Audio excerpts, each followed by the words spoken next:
I mean, just, oh my god, you know what it is.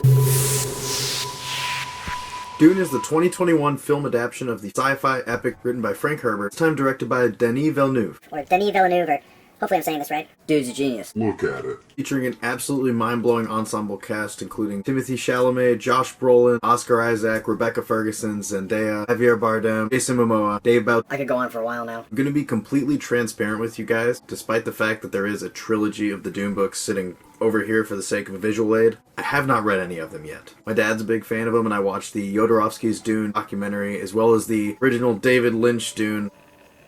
I like David Lynch, but Goodness. going into it, I did understand just a little bit of the basics, but not really that much of the plot going forward, so I don't really have that many expectations going in to see if it meets the fulfillment of the book. So the movie kicks off with this opening scene of Zendaya's character Chani explaining to us her homeworld Arrakis and its resource of the spice melange, which is a psychedelic drug / health benefit, as well as a way to aid space travel, a whole bunch of uses for this stuff, as well as the history of her people, the Fremen, and how they've been exiled by this evil, realistic rulers, the Harkonnen, brutalize their people and mine as much spice as possible and deplete as many resources from the Fremen as they can, as well as of how they've been moved by the Empire away for some strange reason so that a new group of people can take over. Here you kick into Paul Atreides, played by Timothee Chalamet, the main character of this series. If you are unfamiliar to Dune, he is the heir to Duke Leto Atreides, who's the ruler of the Atreides family on this planet that I'm totally going blank on the name of. It's absolutely beautiful seas and oceans and a really beautiful misty landscape. Kind of reminds me of like a Amped up version of Wales mixed with Sweden or something. And it's here you spend this first third of the movie learning about the Atreides family and these characters and how they interact with each other, as well as the Bene Gesserit. priestess society that the mother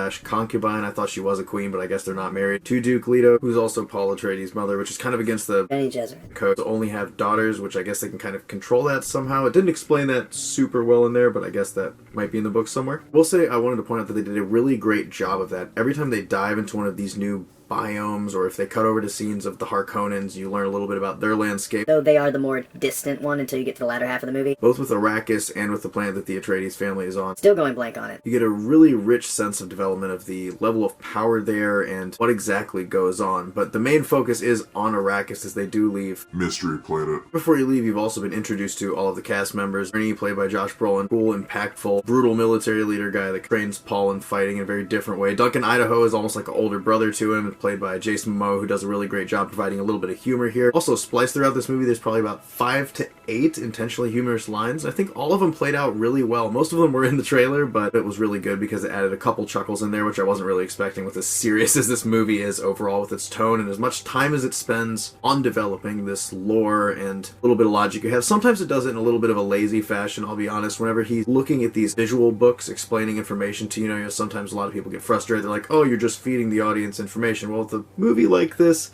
you kind of have to, and it is useful because you get to learn with Paul, and also you really get to see him grow. That's something I noticed the most about Timothée Chalamet's performance of Paul Atreides. The way he plays the character, you can tell he's slowly learning as he goes on, and you really get to see him develop a lot in this movie. And even in that first act, from the time he wakes up in the morning until that next period of time where he's actually getting to go to Arrakis, every single interaction and conversation he has, his awareness of the situation is growing throughout the movie, and he's suddenly becoming more and more aware of what's going on around him and more aware of what he needs to do in that moment. He's more lucid and more decisive as you're watching the film. We're really going full ADHD on this one. Back to the plot. Though the Atreides transition into Arrakis is completely smooth, definitely suspicious, and both Duke Leto and his council of advisors are well aware that this may all just be a trap to get them eliminated, and they are preparing for that as various things happen immediately when they get there that kind of hint at more Harkonnen interference than they originally expected, almost as if they've never left. And you do eventually get to see that huge, massive gunship battle That was in the trailer. that's definitely related to that segment of the movie. After that, the movie,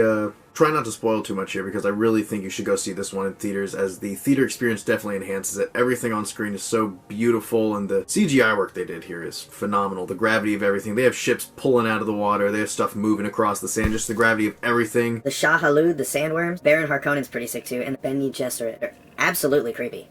The Fremen, an underground threat always lingering, but more so an ally that you're trying to build. Even with all of these powers, it this empire that's kind of lingering in the background that you know very little about except for the small actions they've played in interacting with both the Harkonnens and with the Atreides. So we're going to stop there with the summary because it could go on forever, and that's the really cool thing about this movie is you do get a really singular view through Paul Atreides' eyes, which helps you kind of navigate yourself through all these different worlds, landscapes, levels of information, intrigue, and espionage that's lying under everything. There's so much backstabbing. It's almost like a whole season season of Game of Thrones condensed into one movie. And also the back half of this film just being alone, isolated in the desert.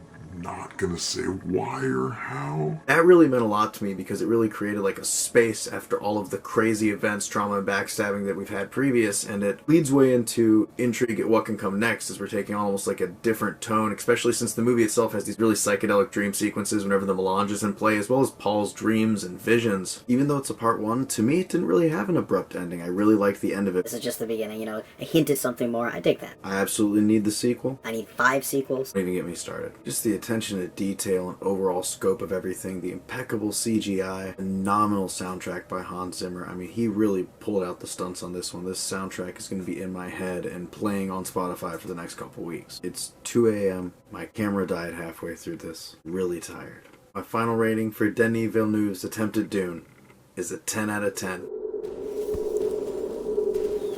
It is a perfect sci-fi movie to me. Balances a lot of themes, a lot of mythologies. It's very detailed and very intricate. It somehow pulls it all off with this very transcendental theme. Makes me really excited to actually dive into those books up there. You absolutely need to see this movie in theaters. The massive scope of the visuals is just phenomenal. If you don't want to see a sandworm on a big screen, nothing's wrong with you. Yeah, the big TV at home definitely does a good job, but the overall theater experience with this movie is just something else. It's truly impeccable. Phenomenal movie, and I absolutely need to see the sequel. Are you guys thinking about trekking the sands and seeing Dune this week? Let us know in the comments below. We'll see you guys next time. Ben and Bev, out.